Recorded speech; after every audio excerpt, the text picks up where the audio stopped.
No, Oh boy, you're all Lindsay, good. holy cow. Yeah. You are an insanely amazing human being. Well, thank you. Thank you. I'm not alone. I know that there's plenty of us around, so I always like to make sure that people know I made the same decision that anybody else could choose to make.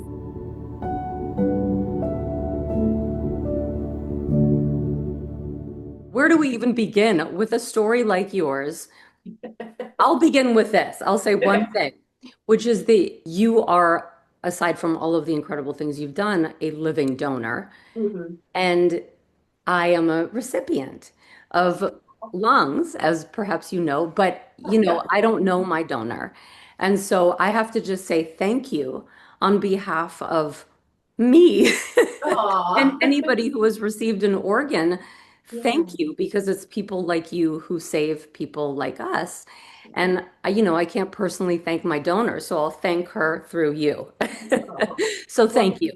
you are That's how so I welcome. I Yeah. have to start with that. I grew up in Oklahoma, from what I know. Mhm. Correct. Yeah. Correct me if I'm wrong. And then all of a sudden, what makes you want to join the Air Force? Let's start there.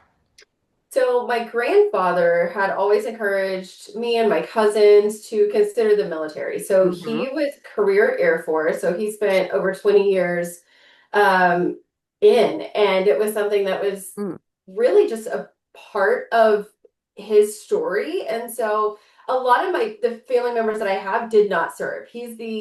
Well, now me and then my cousin, we're pretty much the only three um, that in this time frame were considering the military. Nobody else was. I didn't grow up like in a huge military family by any means. So whenever I was in my teens and early 20s, my grandfather had encouraged us all, try the military, just give it a shot, see if it's for you.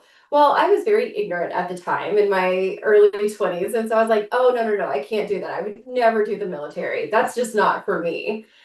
So I went to college, got my degree, and then I decided I want to pursue my dream of special effects makeup. So I ended up going out to California. I lived in Mhm. LA for about 9 months or so. Okay. Tried to make things work, but of course, this is probably 2009 at this point, and it was just really difficult. It was a challenge trying to make anything work. Yep. So I thought, you know what, I'm gonna move out of this location and I'm gonna move in with a friend of mine that I had met through college who was down in the Orange County area. Things were still going really difficult or challenging and just so difficult for me even then. I was trying to just do anything to make things work in life. So I was like, okay, my grandfather's voice is still here telling Hmm. me try the military. And I thought, why not? Now is the time. Let me give that a shot, see what that could be like. And at this point, I was about 26 years old. And so the military, for the Air Force anyway, they have an age waiver. And that meant if you could get in before a certain age, but after that age, that cutoff age at the time, you needed to get a waiver saying that you were permitted to join. And that's the circumstance that I was facing Okay. because I had gone to the recruiter in approximately May of 2010, talked to them, got everything worked out, but I was just basically waiting for a job to open up. And I knew I wanted to be special or security forces, and I really wanted to go into that specialized field. And I was waiting and waiting and waiting. And then in September of 2010, I finally got the call from my recruiter saying, "We have a job for you. Do you want to take it?" And I confirmed it was in security forces. Well, hours later, he calls me back and was like, "I'm sorry, somebody else got the job, Oh no. but we're gonna keep you." Yeah, I was like, "No, that's not what I want to hear."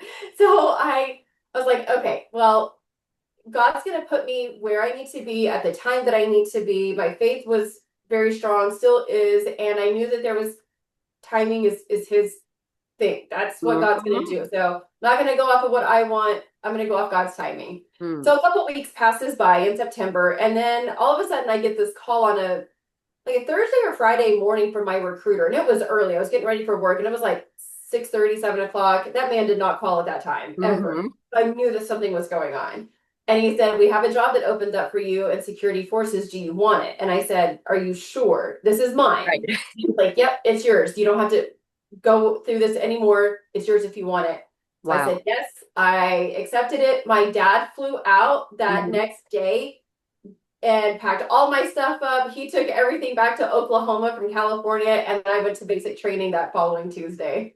Nice. So and So, it's amazing that it's like special effects makeup to yeah, do that, you yes, know? Like how does that even happen? You know, yeah, the world is right, working for you. God is yeah, working for you. Okay, so then you end up now you're in. yeah, And I'm in. now Yep.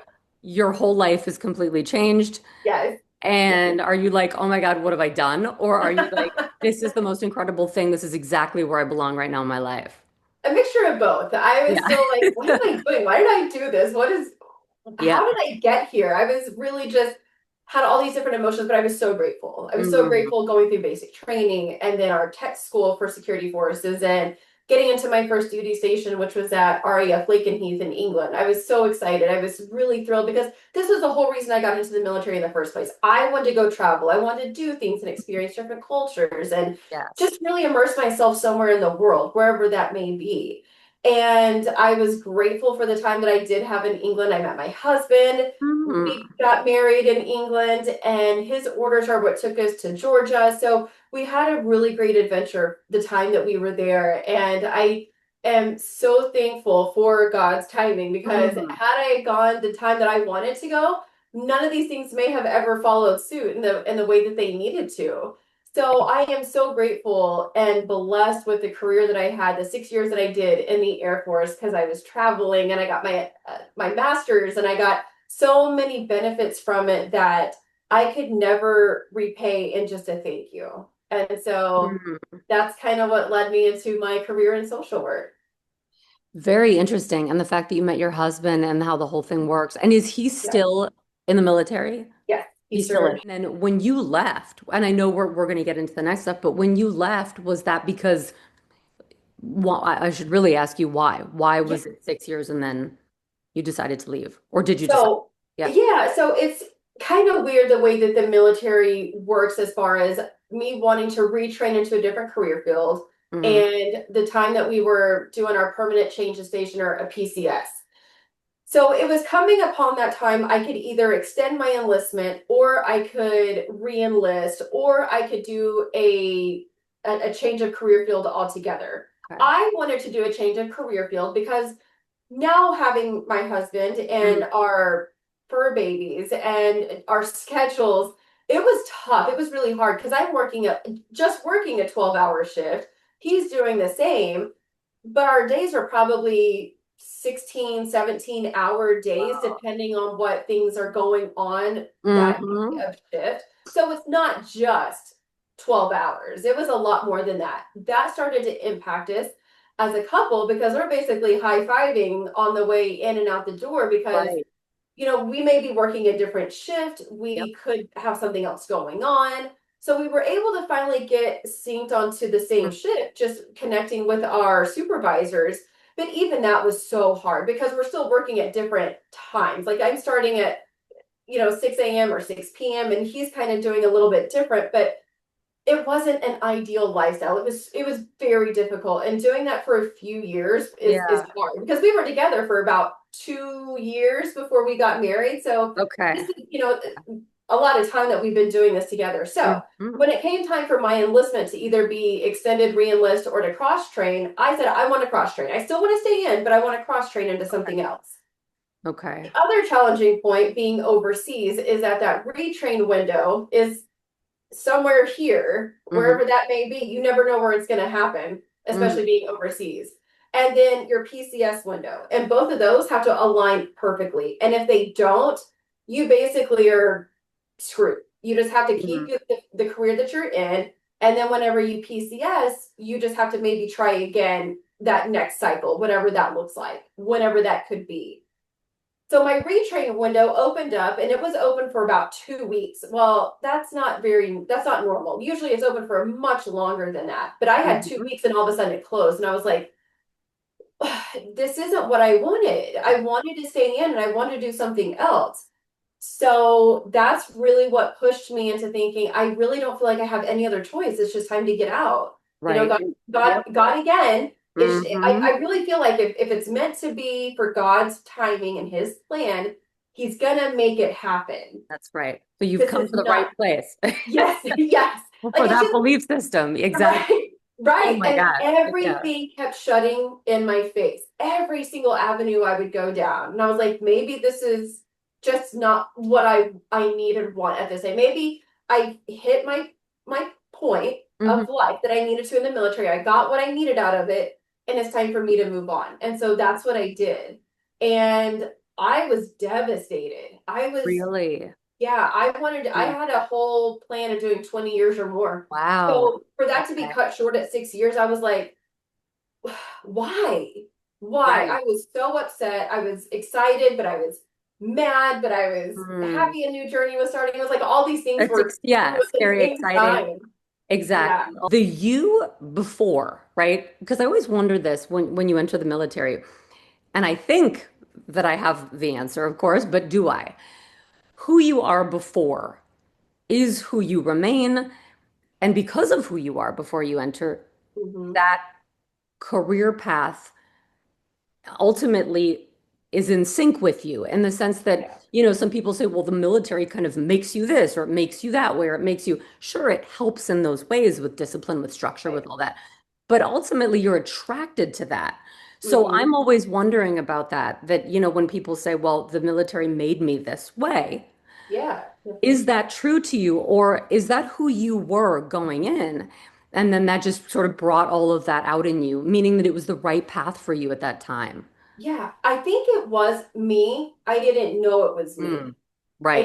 I didn't have because I was selfish. I was Mm. focused on me. Because before I went in, I wasn't married. I just had myself. I didn't have any children. I don't have any pets. I don't have anybody relying on me.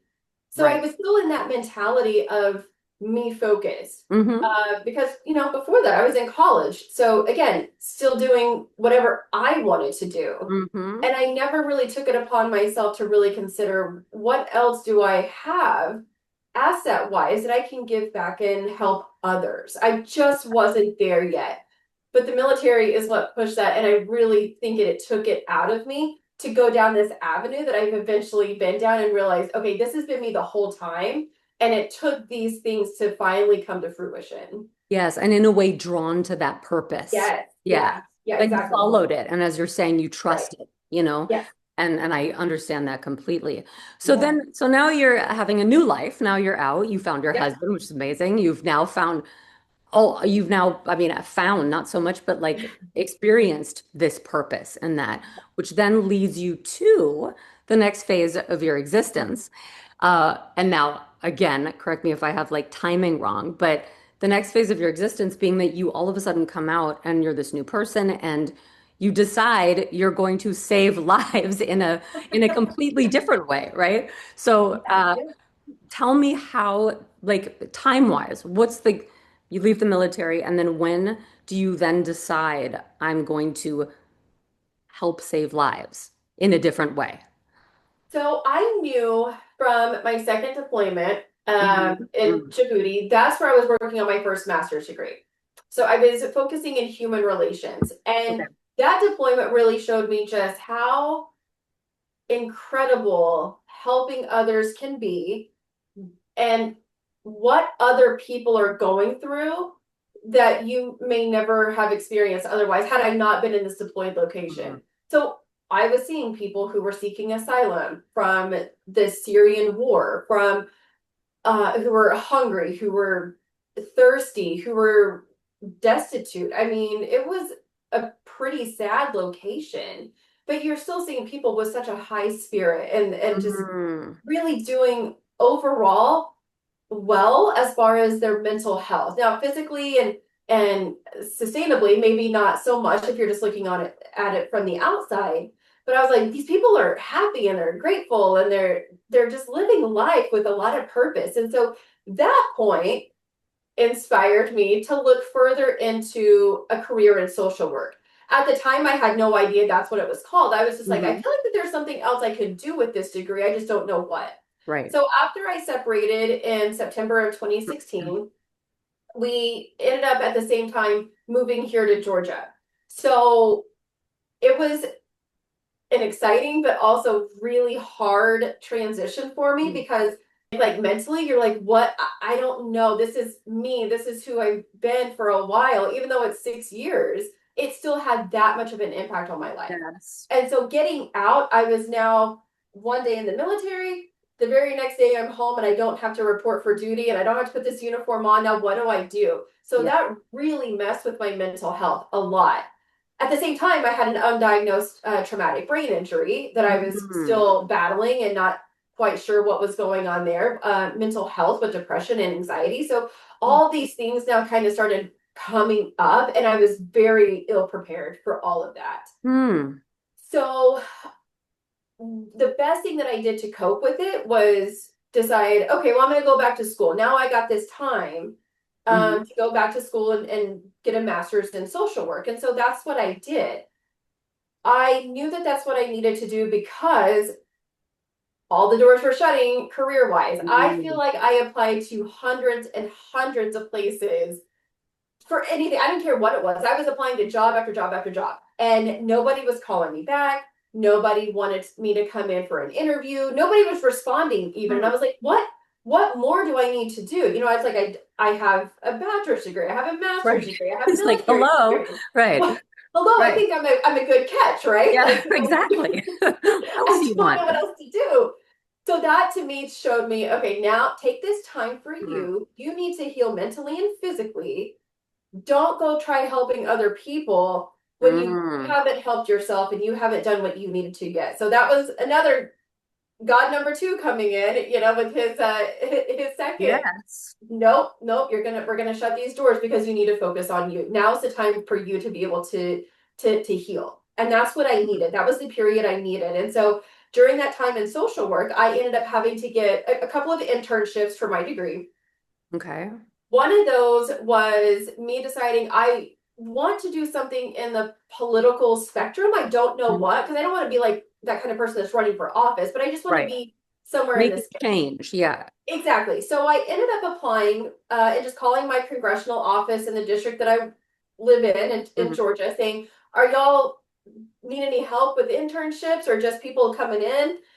And they said, yeah, come on in. We can't really do a whole lot, but just come in and volunteer if you want to. So I did. That's where it started. And then Mm. all of a sudden, come to find out, the lady whose job I ended up taking, she was retiring in 3 months, which would have been perfect for me because I needed an Wow. internship Yep. within those 3 months. Wow. Well, And there I was you like, go. oh You're my like, gosh, this is hello. great. Yeah, yeah, It's yeah. happening again. Right. God Exactly. number three coming back. Yep. Yeah, That's that's right. his Amazing. third thing.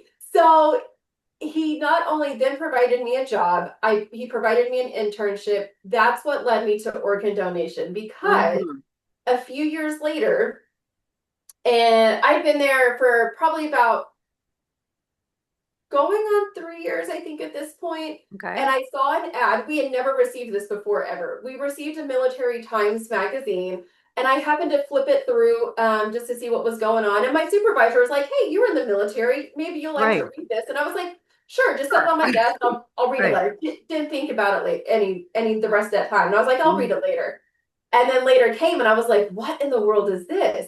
It Huh. was an ad for donor outreach for veterans, and so I was like, well, that's interesting because just months before that, I had connected with a friend at a pageant who was Hmm. in absolute tears telling me about a friend of hers that needed a liver transplant. Oh, wow. And I was like, what are the odds that that conversation happens? And then I see this Mm. ad for Dove and it's for kidney. And I was like, well, let me just get some information about it. And Mm. the rest was history. That's where it Wow. So started. that started the whole thing. And then you did, Yep. you're like, and then you obviously continued on Yes. that exact path and Yeah. followed Yeah. through, which, Yep. there's one thing to like think about that kind of a thing Yes. and think, Yeah. well, it'd be nice to help someone and then just go back to eating a bag of chips, but Right. to actually go do it. So, Yes. all right. So then you see this and you're like, huh. And then that obviously enters in a real way. And Yep. then you decide, and also I know there's the mention of pageant, and then there's a lot of stuff that you're doing. And from what I understood, the whole pageant idea, and again, Hmm. correct me if I'm wrong, was to really bring awareness. Yes. That was the mission there, Yes. was to bring Hmm. awareness to specifically your experience in the military, right? It was Yes. related to that. Correct. Correct. Okay. So everything had this underlying, I say motive, but like motive in a good way. Right. Everything Absolutely. you had a mission behind all your Yes. moves. Yeah, Correct. to help That's people absolutely spot on. Yes. all along the way. Exactly. Undercover mission of Yeah, being yes. helpful. Like, Yeah. what's better than that, you know? Very true. You got God working over here to guide you, and then you're doing Yep. all the steps and listening. Yeah. And so now you have this bug, I'll call it, but you have this sort of, I want to be of help now in another way. And then from that period of you seeing that magazine to that Mhm. actually happening, how long was that? Was that quick? It was quick. So that was in February, I think, somewhere around January, Okay. February timeframe, that I saw this ad and reached out to Sharon at Dove. She's the CEO. Okay. Founded this organization because she too saw the need for veterans Mm, and kidney donation and connecting in that space that did not have much advocacy. And so that spoke to my heart, being a veteran, being a social worker as well. So I was like, okay, let me just learn about this.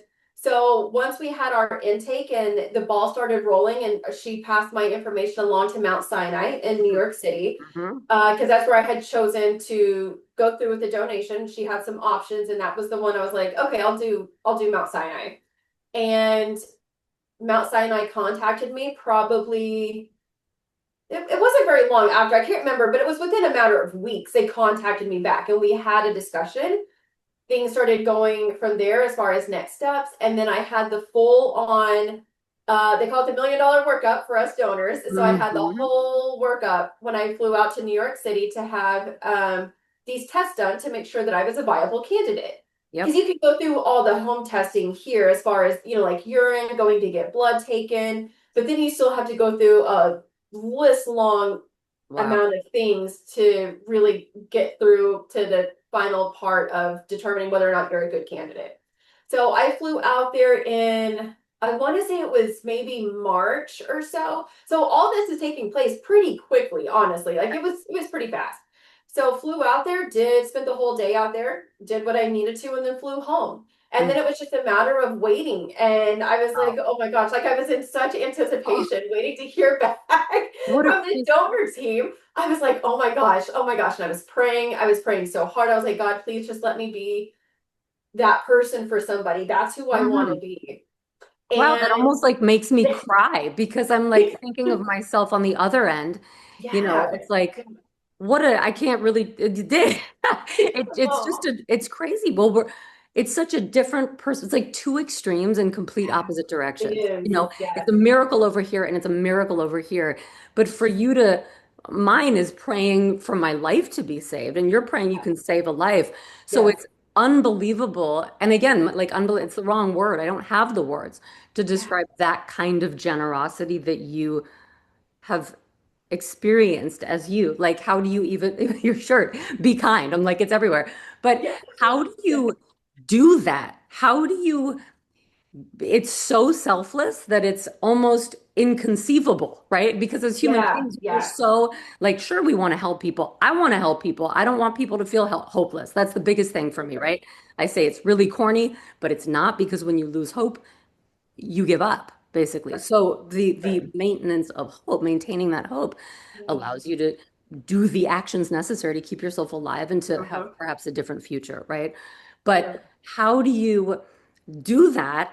And what are you telling yourself? Or are you just so committed to the idea of helping people that it doesn't even enter your brain in the sense of, wait, should I maybe not be doing this?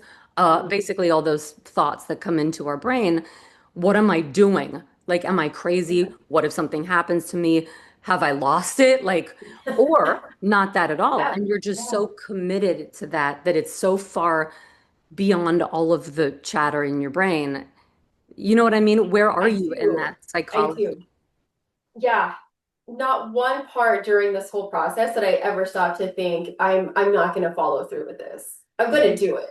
I'm Wow. going to Yeah. follow through with this because I knew somebody talking with Sharon and the 20 plus years that she's had as a social worker in the transplantation space. I was like, Mhm.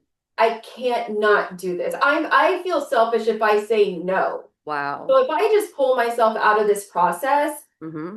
like I feel like I've not just let myself down, but I've let a whole family down. Hmm. It's not just the recipient, it's their kids, it's their spouse, it's the people that they love being around. So I'm taking life away. And I don't want to give that kind of false hope, even though I knew that the person wasn't going to know unless, everything was a Mm. definitive thing. But I knew. I knew Wow. what I would have done. And I was just so wholly committed to this from the start. Sharon could have told me the next day after this discussion, you're going to have surgery. And I'd have been like, let's do it. Mm. I don't care. Whatever it takes, I'm going to do this. And I want to do it because I can't wait around for somebody else. And this is going to sound real harsh. I Mm. can't wait for somebody to die to give somebody else life. Mm. We can't live like that, just hoping that somebody else dies. Mm. I am living and I'm, for the most part, pretty healthy. Mm-hmm. So why not? Why am I not choosing to give something that I have as spare? Somebody could have it. I'm not doing anything extra with it. It's like I'm just here. I have a perfectly healthy life. Mm. Why not do something selfless? And I was just thrilled to with not that I enjoyed being pricked every time I got blood drawn, but it was one of those things I was like, this is another step forward. And every time I talk to somebody, I'm going through and I'm like, okay, this is good. It went good there. I feel Mm. good about this, and my numbers are great. And I just kept getting more and more hopeful. And I was all in no matter what. You doesn't matter what it was. I knew that this was it. And it really came down to whenever I was actually probably that November before, in November of 2021, I Mm-hmm. was at the VA getting my own blood drawn for my annual health exam. Mm-hmm. And my numbers came back as almost pre-diabetic. And I was like, okay, that's a wake up call for me. I need to get myself healthy. And so that motivated me just in that aspect. And then learning about donation, I was like, I have got to be the best me I can for somebody who's could Wow. potentially receive this kidney. So, of Jeez. course, my family was like, "What are you doing? This is crazy. Right. Why would you do this?" All the normal healthy Yes. questions I would expect somebody to ask was Right. like, "What are you? Why would you do that?" Even Yeah. my mom and my mother-in-law, they came into Georgia to Mm. take care of our fur babies while we were gone. Even they Mhm. were still questioning everything, Mm. even on surgery day, and I think it finally took them seeing me with Reggie, my recipient, to realize we get it. We And get it. Yeah. Reggie, so your recipient, and again, correct me if I'm wrong, you did not, or you did know the first time you donated who the recipient was going to be, but not the second. Is that right? Right. So I Okay. didn't know him personally. So we had never met, Okay. never Wow. connected in any way. I just knew that because the way that Sharon was doing the matching and Hmm. everything and working with Mount Sinai, Reggie was going to be the recipient. But before this, him and I had never had a conversation, never met each other. Our families, our friends, Amazing. not one are connected. So it was an altruistic donation in that sense. But what's crazy Yeah. is that I was actually connected with a gentleman. His name was Kevin. Hmm. He was in the Marine Corps. His kidneys just failed due to the stress and whatever else may have contributed to it during his basic training Hmm. for the Marine Corps. They just failed, just for whatever reason. It was crazy. Hmm. So I was originally matched with him because we didn't have any reason to not be paired with one another. Right. So as it happened, Wendy, who is Reggie's wife, wanted to donate to him, but they were not a match. Even though I was O positive, Hmm. I could have donated to both of them. Sharon was like, "Okay, this is a chance to save two lives." Mm. So we did. So we were cross matched. So Wendy donated to Kevin. I donated to Reggie. And Smart. ours was the very first chain donation in VA history, which is absolutely huge for anybody who's aware of how really difficult and it can be quite the adventure, we'll say, trying to do anything within the VA because it's a federally operated system. Trying to do anything with the VA is extremely difficult, so much red tape. Can you explain VA?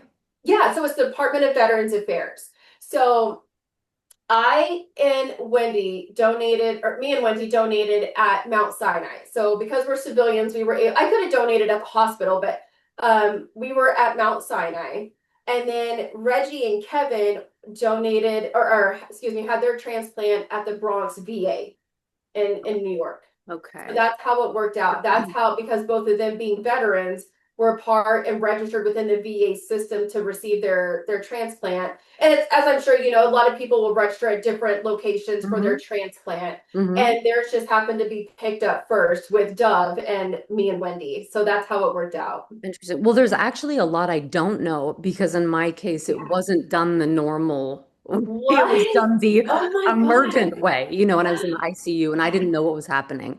And so I was never Wow. on the list prior to being on life support and then on the Oh my list. gosh. And then I just shot right up. It's sort of like the thing that you don't really want to be way up on Yes. the list. But on the other hand, if you're dying, you want to be at the top. And so Oh my I mean, I God. had like a day left to live. And I went from obviously being so scared of a lung transplant to Yeah. begging for lungs. But I was, I'm like, I was in a coma. I went into cardiac arrest. So many things that happened that a lot of people ask me. They're like, what's the process, right? Like, do you wait and how Wow. long and I'm like, I actually, from having researched it, I know a little bit, Yeah. but I don't know. I don't know Right. literally what the experience is. I know there are a lot of dry runs. You go in and you think you're going to get Right. an organ and you don't. So, of course, that's a whole other story. But, Yeah. when you say that I know, I actually don't know a lot, and haven't experienced that side of it, which Oh is my gosh, maybe, you're I'm, educating me. That's so well, it's like crazy. hard to Yeah. know what to want, right? You sort of want to Yes. be in a Yes. situation where I guess you're on the list, but you can afford to wait a little bit. But if Sure. you can't afford to wait a bit, you just again, you right up at Yeah. the top of that list. So Yeah. that was my own sort of Oh my experience goodness there. But yeah, gracious. it's been insane. But okay, so and I had something, of course, to ask you right in case I look over here, it's because I'm ensuring that we're recording.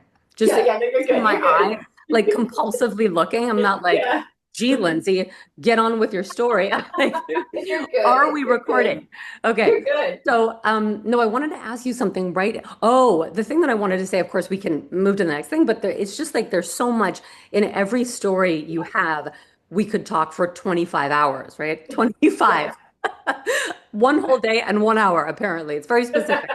Um, but okay, so just in the concept of like donating alone, Mhm. you would think, and your family's questioning, and what are you doing? And I can't believe it. Are you going to follow through? The idea of donating to someone you know and you love and you need to see be okay, and is sort of, I think, what we all can understand almost more, right? And then Yeah. the idea of being where you are, which is in a completely different space of just pure generosity to humanity, and what you said, which is if I can save a life, I don't need this extra organ. And for Mhm. context, and you know more about this than I do, we only need one kidney, Mhm. and the liver somehow regenerates. Yes, it does. And then before I forget about the liver, because there's again so many things to ask you, but did your liver, has it fully regenerated? Yes, it has. It has. Amazing. Yep. Amazing. So like you save Yeah. a life and you just go back to it's Yeah. like, and now I'm full on Lindsay again with my That's full on right. liver, Yeah. unbelievable. So I just wanted to make that contrast because it takes a very unique human being. And again, if everybody were you, I mean, imagine the world we'd live in. Aw. Everybody would be saved, everybody would be, but we would A live in, dream of be like world. a heaven on earth. So Yes. let Yes. that be the message. Everybody, please be like Lindsay. Thank you. And I would say, like me, even when I think about what you did, I'm like, I mean, I don't think I would do, and it's not that I could say I don't think I would do that. I Yeah. wouldn't because I haven't. Now, I've also received an organ. I've also been through a lot. Sure. And I wouldn't want to put my body through anything that I don't have to go through, Oh. obviously. But let's say none of this had ever happened in my life. I don't, and of course, no one knows anything. We only know Mhm. what we've experienced. We have no idea where life could have taken us, but it's so hard to conceive of being able to do that and to put yourself through a surgery and through all of it Yeah. for someone you don't even really know. Right. So I just think and I have to just say it, it's not really going anywhere other than to just acknowledge it because it's really like there is no word. It's like the epitome, I think, of what real generosity is. And it sounds like such a small word for what you've done, but it's incredible. So, okay. So now you save lives in multiple different ways.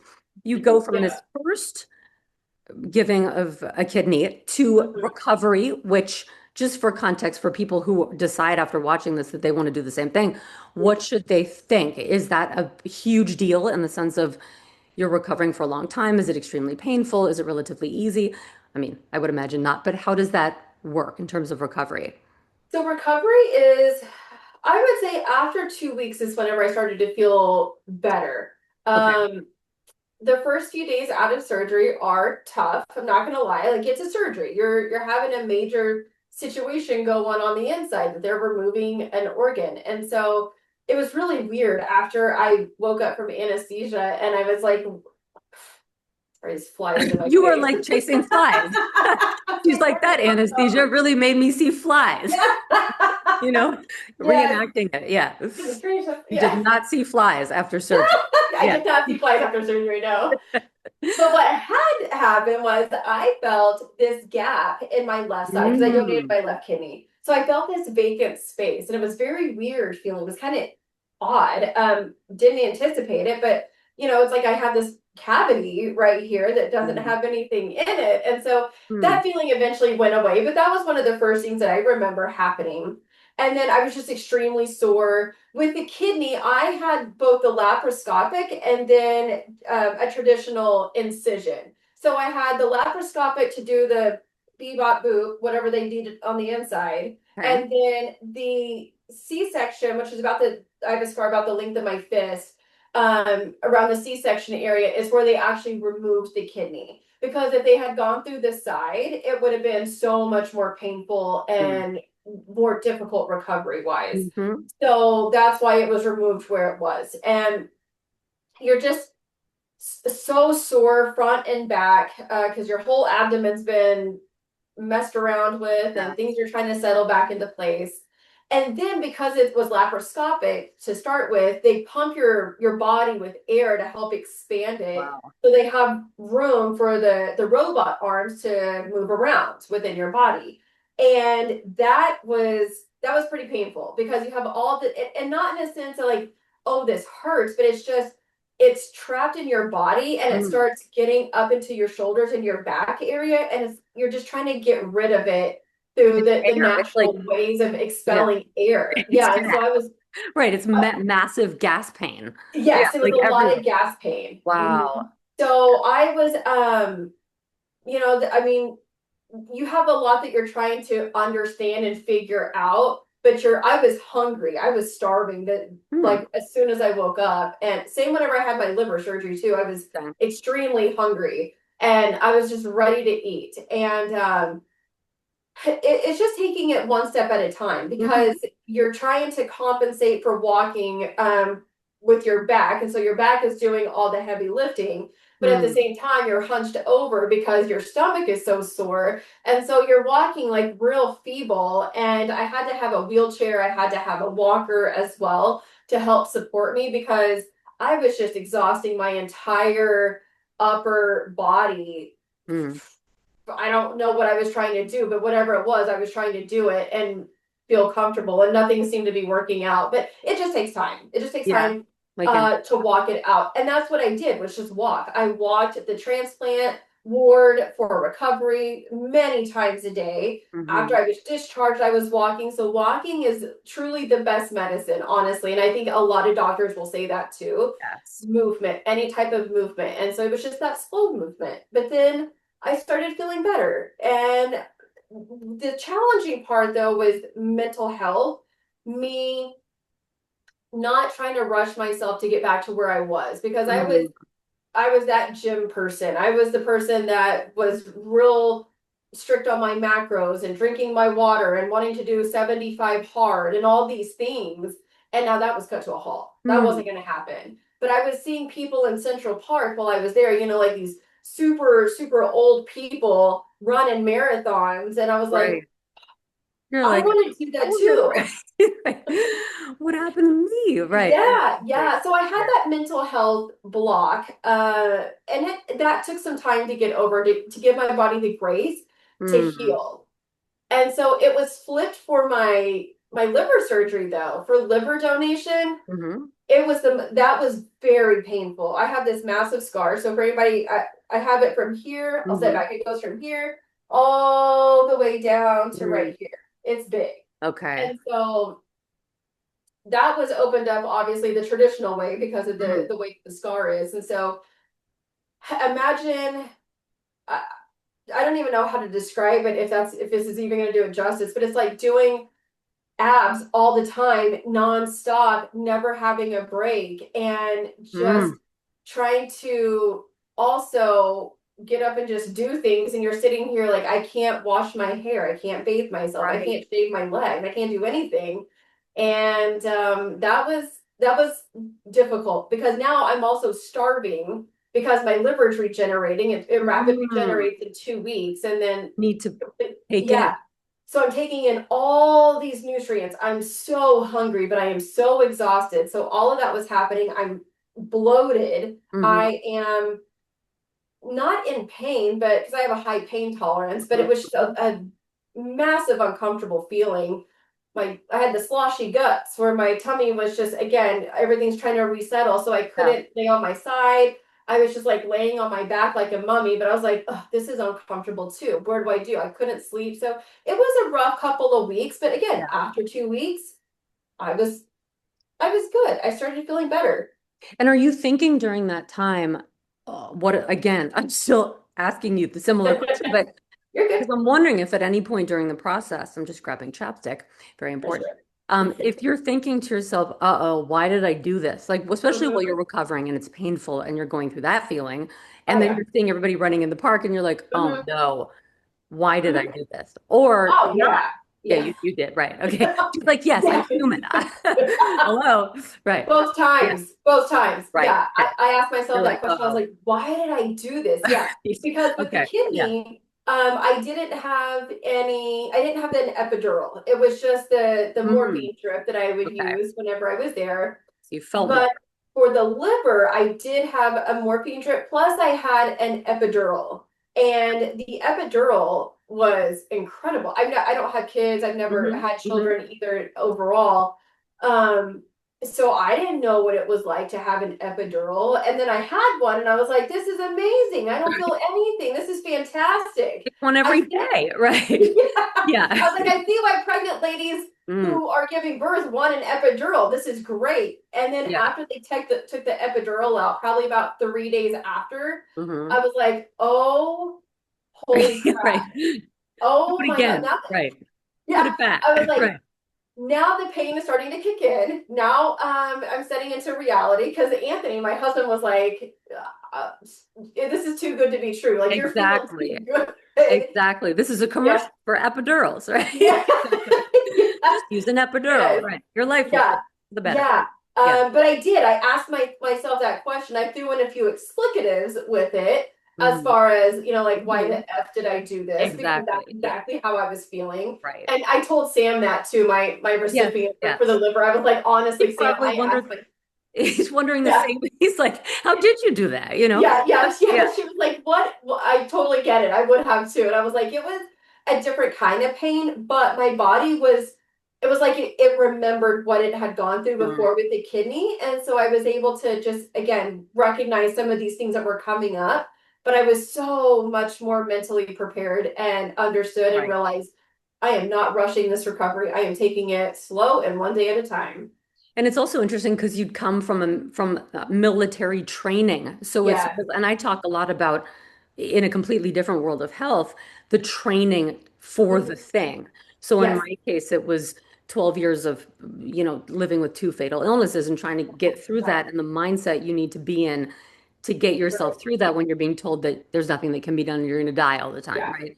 So Yeah. that boot camp mental training to Mhm. get to where then I end up at the worst point of being in the hospital, really dying, Yeah. and getting through what I won't get into, but things that are what I would call really traumatic experiences Mhm. that Yeah. occurred in the hospital that I think had I not been through 12 years of training, I might not have been able to get through. So I wonder if that also has or had at that time helped you, get through these kinds of things Mhm. because you were sort of set up to withstand.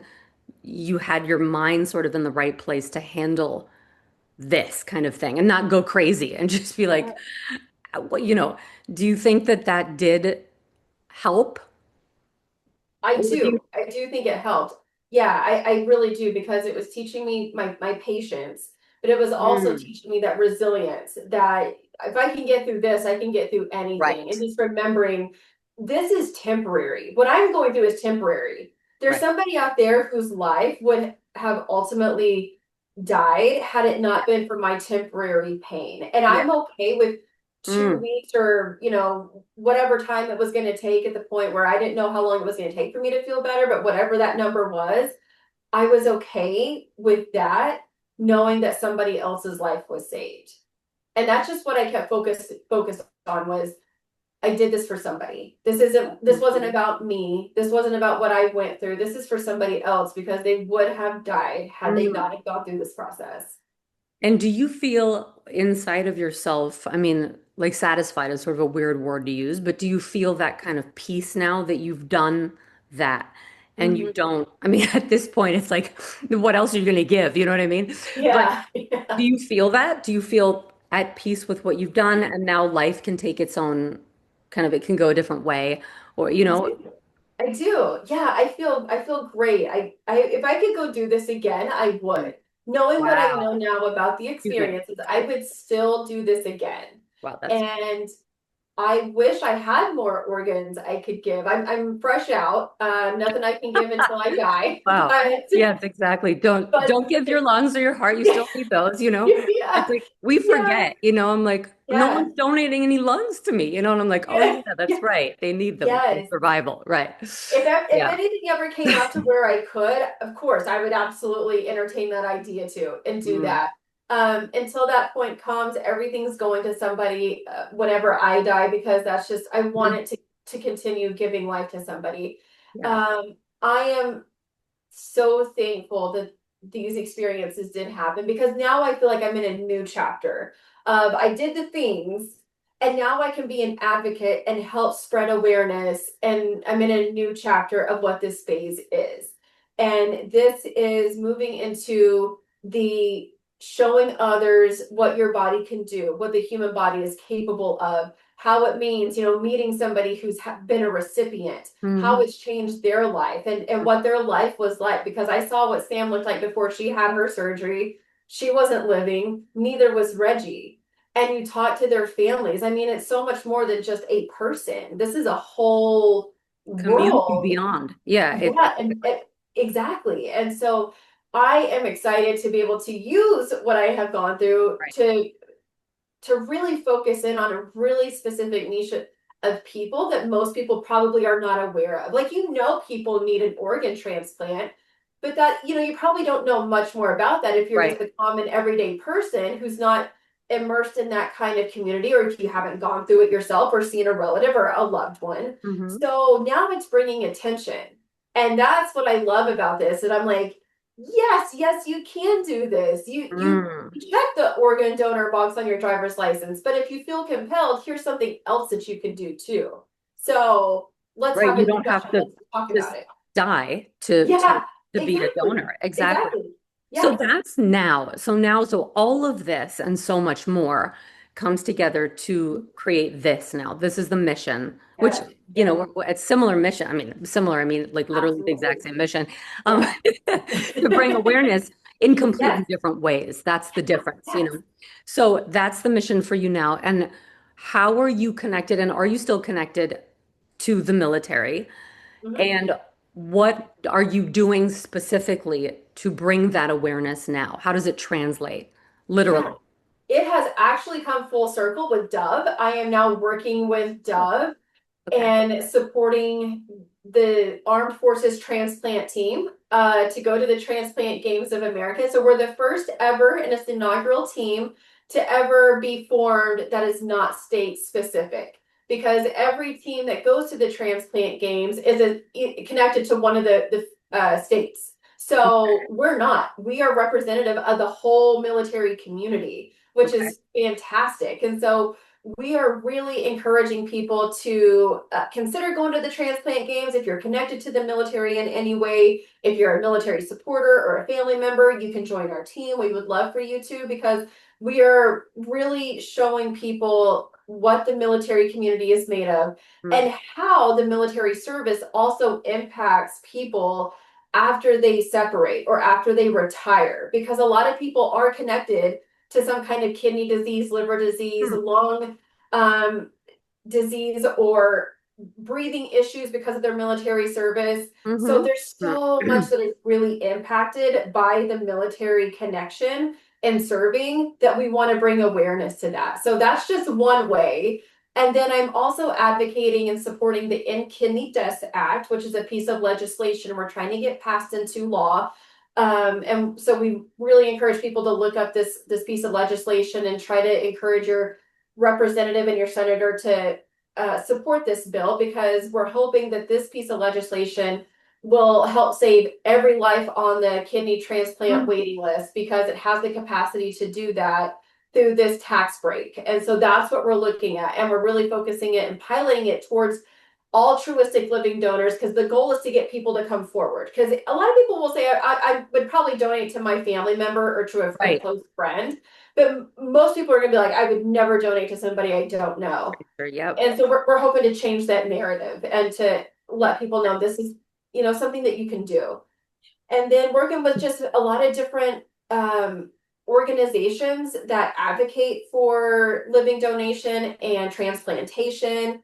And of course, there's pinups for vets. I'm an ambassador for pinups for vets. So I'm in the 2026 calendar in case anybody wants to Nice. go. I learned a little bit of that too. Yeah. Yeah. Again, Yes. motive. Yeah. It's all like motive, but for such great good, you know? It is. It Yeah. is.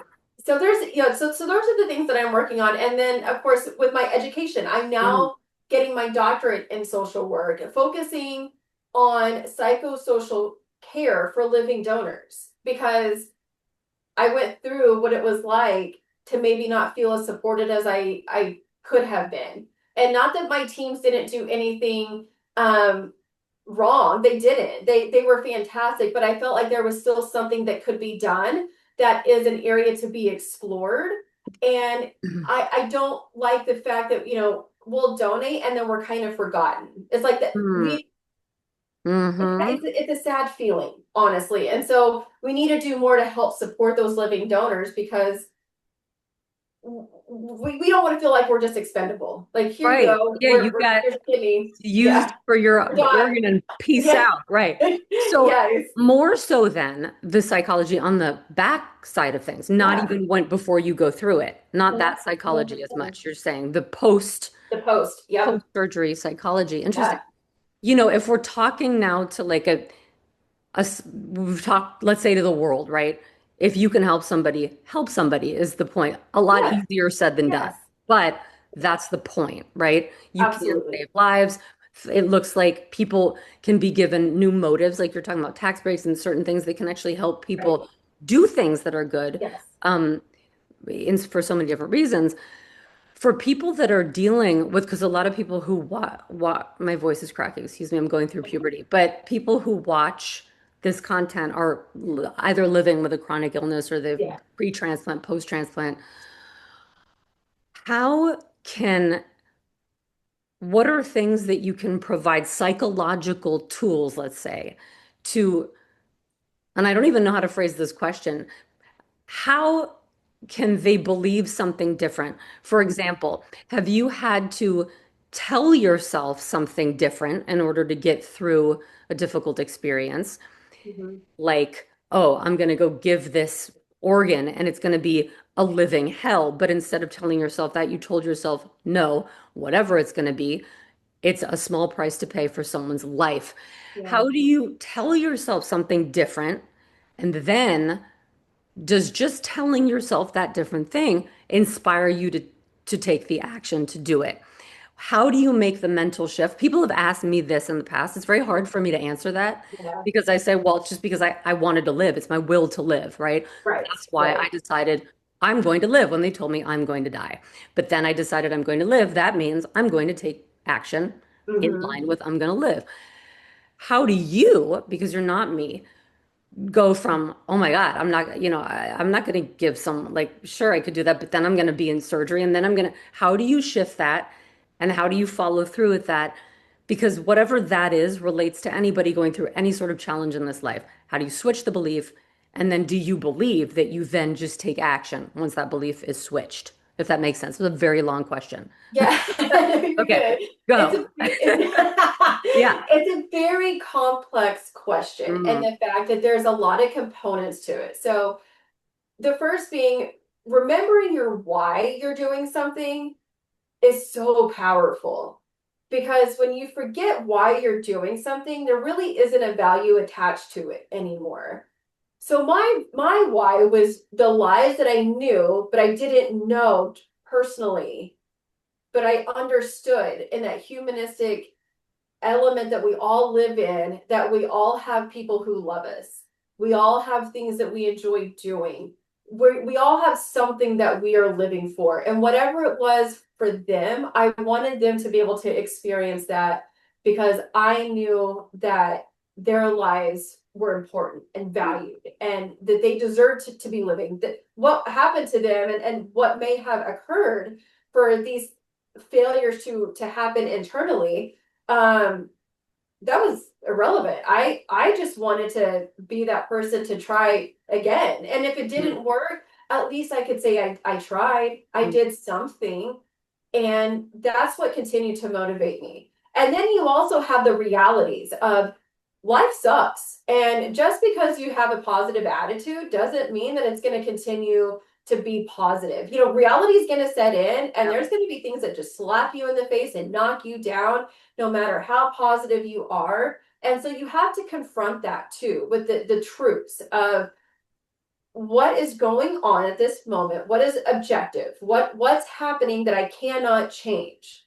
Okay, this is happening, so Hmm. I can't change this, but what do I have control of? I have control of my emotions, and I can honor that by saying blah blah blah, this is happening, and realize if you stay in that spot, it's not going to help your mental health at all. So you have to be able to say, now I've gone through this moment or moments, because those are probably going to come up pretty frequently. Hmm.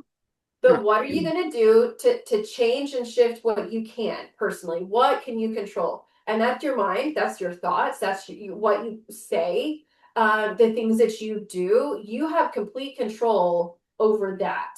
And that also helps move from this really negative space to this positive space. Mm, And then who knows, you're probably going to come back to this negative space, and that's hmm. okay because it's going to occur because that's life and that's what's going to happen, and it's not perfect, but it's how you react to that situation is what's going to continue either pushing you forward or it's going to pull you back.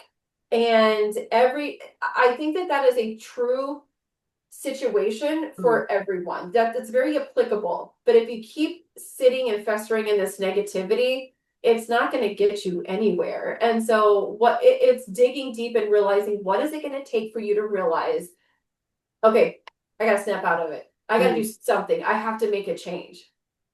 So that's kind of where I was at with a lot of in every part of this journey that it's taken me through is focusing on the why. What can I control? How can I acknowledge the truths that are happening and fix it and be a big girl about it, and let's go. Let's do something to make a change. Yes, it's so interesting. It's so similar to like I say, like I let myself cry for 5 minutes like, Yes, on a yeah. timer. Like I go to the bathroom because the bathroom is the only place that I know no. I was gonna say no one's gonna come in, but people come into the bathroom. So never mind. But it feels like no one's gonna come in. So That's right. That's right. close the door, go into the darkness. For me, it's music. I'll put Yeah, music on, yeah, gospel music yeah, that'll yeah. just like release, release, release, release for 5 minutes. And then Mhm. I set my alarm literally. And I'm like, Yeah, and now done. Because, yeah, and I don't like to dwell in that feeling. And it sounds like right. you don't either. But, but you can. And Hmm. how, Yeah. but then, like you said, good luck to you, so, Yes. and we Yes. have the power to not dwell on that, but to allow ourselves to feel it and then to choose differently. And so it's Yeah. interesting to see again, it's a different way of doing it, but it's the same Mhm. thing. Yeah. And I Yeah. sometimes say it's almost, I don't know if this is right, but I feel like in my situation, at least, because the stakes were my life, Yeah. Hmm. it's almost like, I don't mean to say easier, but like it's for me, it was easier because it's not like winning a Grammy, where if you don't win the Grammy, it's not the end of the world. If you Right. don't choose to live and follow through with that, you die, right? So the stakes are Right. so high. Like again, I say it's that can be applied to anything in life, anything you want to Yeah. accomplish. You just take what you did with trying to keep yourself alive to Hmm. everything else that you do in life. But easier said than done, again, because of the stakes. So for you to have kept that feeling and that belief system with stakes that were so high, but they were for someone else. It was Yeah. their life or death. You know what I Mhm. mean? Yeah. That's again, that's a huge thing. Similar, stakes are so high, but not for you, right? Right. Like Right. you could have just been like, you know what? I'm gonna go have lunch instead of give my kid. Like I'm just gonna go have lunch. But you don't. You It's keep true. you follow through. And so I Yeah. think that that's a incredibly, it's just amazing. Again, I'm like, I don't have words to describe all this, but and people will hear it and they can come up with better words than I'm coming up with. Amazing. And it's like, hello, come up with something a little more unique. Is there anything you want to share that we have not covered? My very professional final question. Anything at all about whatever that you feel you want to share? I would say it's not about being an organ donor. That's what I would say is it's a great story and it's amazing. What I would want people to focus on and realize is that they have a chance to make a choice that could positively impact the world around them. That's what this is about. Because not everybody's going to be a suitable organ donor. If 10 people went in to say that I want to donate, only 2 people are going to get accepted. That's how difficult the process is. And the fact that I was able to do it twice is like, wait, what? It's incredible. So it's not that particular action that people have to do, but it's doing something good. Just do Mm-hmm. something good for somebody else. And Mm-hmm. say, I'm gonna be that person that is going to uplift somebody. I'm gonna pay a compliment. I'm gonna pay it forward at Starbucks, or wherever, that kind of situation. It's just any action can positively impact somebody else because you never know what somebody's going through. And and I look at that remembering Reggie and Sam had no idea I was going through this process. They were completely oblivious to the fact that somebody was about to come forward and save their life. I knew that though. And so that's what just continued to motivate me and realize I'm doing something good. Is it an extreme thing? Probably to some people it was extreme, but it was what I felt like I was being called to do. I felt like God was saying, this is where I'm putting you. This is where you are needed. And it's listening to that still small voice in your heart and in your mind and paying attention to it. These things don't come around just because it's like, ooh, it's coincidence. Like, I don't believe in that. I believe Yeah, that me you're put in neither. a time and a place for a reason and paths cross for a reason. And you need to pay attention to that and act on it in the way that you need to positively. We don't want anything negative happening, but of course, Mhm. just Mhm. being receptive to that. That's what this message is about. And then ultimately, like you get to live with yourself. Like Yeah. it's what you're Yeah. saying that and that's such a Yeah. big deal when you're dealing with people that are more pleasant or less pleasant. And you Correct. sort of Yeah. look into the whole thing and ultimately can feel for those that are less pleasant. You get to live this life knowing who you are and Mhm. knowing the things that you've done. And I think in a way that just that is a Yeah. huge thing Yeah. because wow, I mean the amount of the I don't even again, it's like a combination of every good feeling with like you're human, right? So, like Yeah. other thoughts come in, but ultimately Right. knowing who you are at the core and being proud of the person that you are. That's Yeah. a wonderful way to go through life. It is. It is. So, It yeah. be proud of something, do something. It doesn't have to be, like I said, it doesn't have to be donated an organ. But if it is, that's great. That's fantastic. But what can you be proud of? Maybe I could just buy someone a pack of gum. It's a lot easier. You know what I mean? Yeah. Just gonna go grab you a pack of Yes. that gum. Yeah.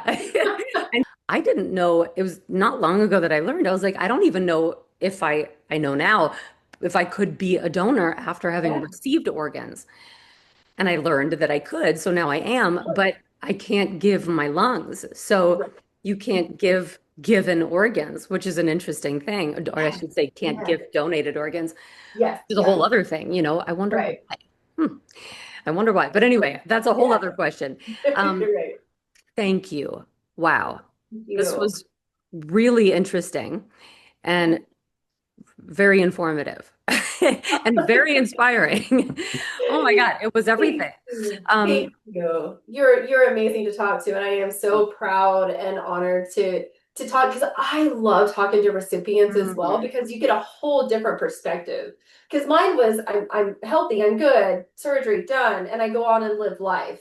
But to right. talk to to talk to a recipient, I mean that just like changes my whole perspective and Oh whole my life, and God. it always brings me to tears too whenever I do. Well, I'm just trying to think, have I talked to, I don't really think I've talked to a donor. Like if I'm thinking of, I probably have without knowing, but not really. And I think, on this side, having lungs and being able to breathe, there is not like, I mean, maybe there's a second of the day, a second where I'm not conscious of my Yeah, donor. I am so conscious of another person in my life with me. And I yeah, imagine it's the same thing for any body part, that you yeah. receive. I'm not kidding. Like, I really believe this. My entire world, my music, a movie that I'm working, everything is centered around this human being that I don't know. And it's the mystery, but the gratitude. And so, just so you know, on this end, at least as me, I think about my donor pretty much the entire day. Oh, Like for the wow. past since 2020, Yeah. nonstop. And she's inspired so many things in my life. I originally thought my donor was a man for 3 years, which is a whole other Oh my story. gosh. Then found out it's Wow. a woman, and I'm like, wait, no, it's a man, because you Yeah. visualize this person. And anyway, just so you know, on this side, the gratitude is so, like, it's so huge. But I am, again, so Yeah. conscious and so grateful. And I live with her spirit. So anyway, oh, that's going to make me cry. Oh, No, but it it gives really me is going to make me chills. cry. It is such a Oh, precious gift that amazing. you, until you're in that position, Yeah. it's, Well, it's I mean, life-saving. It's a it person who saved is. your life. Like, How do you put into words something like that, this kind of action and back between the donor and the recipient? So mm, it's just how beautiful for you because no, I just love mm. seeing where your journey too and where you're at with your music and it's just incredible and I'm like my gosh I'm like blown away you Well, it's know like that person comes through you to finish yeah their life. yes That's sort of how I see it. They're like, and now we will finish life. Well, finish life. Hopefully, it's a very long one, but like, you're we'll right now you're right live this life together. So that's how I see it, continuing their life, you know. Anyway, thank you yeah from the most real place on behalf of me again and everybody who has received life because of people like you that are so rare. thank you oh it literally does bring me tears I'm like please don't cry don't cry don't cry But look, this is great. This is a perfect way to leave this interview with you lying on a sweet little pig. my lord I love it. It's the most unique my ending. pearl I'm going to use this as the ending of this interview. as you Interview. should you're more than welcome to You there, and then here's the ending on my end. This. That's it. baby That's it, baby girl. girl Say goodbye to everyone. Say bye goodbye. She's like, what do you mean goodbye? What do you mean?